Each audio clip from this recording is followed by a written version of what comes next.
Hello, my name is Allison Corman, and welcome to my podcast, 10 Minutes to Less Suffering. And the name of today's podcast is Love is Not the Destination.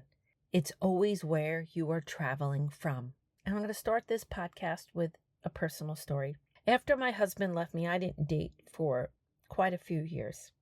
And then there was a period that I started dating, and I noticed the minute I started dating, even after the work that I did on myself, all the self-love and the spiritual work and the emotional work, I started to feel miserable. I was not happy being on the dating apps. I wasn't really that happy dating. I felt more stressed. I felt more emotional. And I realized that I went back to an old pattern of looking for love outside of me. And at first, I couldn't believe it. After being left, after my whole life falling apart, knowing what I needed, trusting myself, how quickly that pattern came back to me. That love was this destination that somebody was going to give to me. And I forgot so quickly that love is the place we always travel from. And yes, after a couple of months, I was able to kind of set myself straight and center again. But it's something I always need to watch. A lot of us need to watch it because everything around us is always telling us there's something outside that will complete us. Something will fill us up to a point that we will be worthy of love, or something will love us and then will be the person that we need to be. And there's this great writing that I came across. I don't know who wrote it, but I'm going to share it right now that reminds me of this. So before you go looking for love, before you decide you need someone to complete you, try this. Sit with yourself. Really sit with yourself. Not with distractions, not with screens or noise or busyness, but just you and your own presence. And notice what comes up. Notice the discomfort, the restlessness, the voice that says you should be doing something more important. And then notice that voice is not you. It's just a thought, a habit, a pattern you learned somewhere along the way. Underneath all that noise, there's a silence. And in that silence, there's a kind of peace. Not the peace of having everything figured out, but the peace of not needing to. When you touch that peace, even for a moment, something in you relaxes. And from that relaxation, love becomes possible. Not the grasping, needy kind, but the kind that gives without keeping track. The moment you stop needing love, you become capable of receiving it. The moment you stop chasing it, it finds you, because you're no longer approaching people as a beggar, bowl outstretched, hoping they'll drop something into you. You're approaching them as someone who already has enough. You are never empty, you just forgot for a while.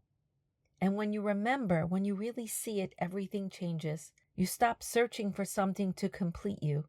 And I've read this so many times, and every time I come back to that one line, you were never empty, you just forgot for a while. And I want to be clear of something. This is not about ignoring your desires. If you want a relationship, that's beautiful, that's human. But the question worth asking ourselves is, are we coming from lack or are we coming from love? Are we coming from the fullness of who we are or from the fear that we're not enough? That we need someone to complete us? Or can we be okay in this world on our own? And these are the real questions. It's not whether we want love, but where are we standing when we reach for it? And having this pattern come up again and again for me comes back to that beautiful quote by Michael Singer. The moment we decide to be okay is when we're okay. Not someday when the right person arrives, but right now as we are. Then something shifts within us because we are so aware that the okayness doesn't come from the outside. We realize that our okayness rises from our essence, from the love that we already are. And when we stand in this place, everything changes because we're no longer waiting for life to give us what we think we're missing. We have this fullness And from this fullness, we can give. And from this fullness, we come from love. We come from our wholeness. And then we are empty enough to receive that love back. Isn't that amazing? That the fullness of love empties us enough to receive it back. And again, don't get this confused with a desire. You could desire money, you could desire friendship, you could desire love. And what you seek is seeking you. And that longing keeps you motivated. That longing keeps you going out. It keeps you dating. It keeps you starting businesses. That longing is gorgeous. It's your relationship with the universe. Something is calling you and you are calling it. But we get confused. We think that longing is lack, but it's not. That longing is love. When we center ourselves from the right place within us, we come from love. And when we come from love, what we seek can seek us, can find us. That longing is our connection to all that can be. So try to think about it this way. You cannot travel to love. You cannot earn it or chase it down. Because again, love is not the destination. It is always where you are traveling from. When I remember that love is where I'm traveling from, I can actually feel it just center in me. And it calms me and it makes me feel light and beautiful and attractive in the most open-hearted way. Because underneath all of our worry and all of our wanting and all of our noise, there's something always in us. This quiet presence where love resides. Not anxious, not grasping, just here. That awareness, that quiet aliveness, that is our source. And it never leaves us. We take it wherever we go, which means every single moment we are never without. We are always coming from love.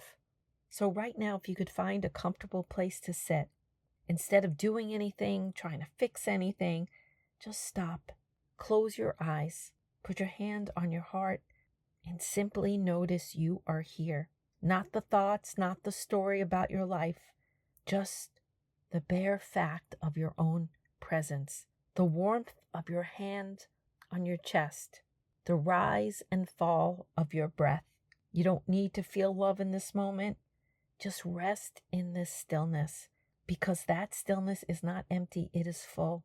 It is the fullest thing there is, and the more you return to it, the more you remember it, the more you recognize it, the more you realize that love is where you come from. The love you want is not out there waiting to be found. It is right here, right now. It has always been. And every time you remember this, you fall into that stillness. You stop grasping.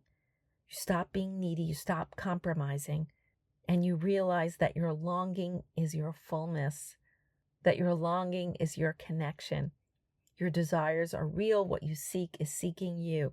And whatever type of love you desire in the universe will come your way when you recognize you are the love that you seek. And once you really know this, once you feel it for a moment, you will understand you have never been unloved. Maybe certain people haven't loved us, but love has always been there. And try this, and maybe some days you're able to access it more than others. But all I can say is that when I remember this, I walk with the universe. When I remember this, I stay aligned. When I remember this, I know who I am. And I'm filled up with that light and that assurance. And I don't let my longings make me feel lonely. I let them make me feel excited for everything that could be. New love, new business, new successes, new people, new friends, whatever comes into my life. I could be so open to how love comes to me without defining it, and be excited that I don't know, because I know, again, that the infinite field exists in the unknown. Let that fill you up. Let that open you up, because for all you know, maybe the best is yet to come.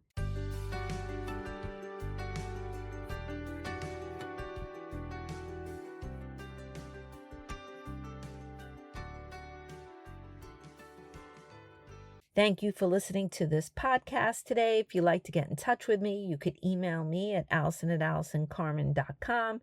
If you'd like to buy my books, The Gift of Maybe, A Year Without Men, Maybe Everything's Okay, A Parent's Guide to Less Stress and Worry, they're available at all major bookstores and online retailers. If you'd like to buy my Maybe cards, they're back on Amazon, or you could buy them on my Etsy store with my Maybe digital journal.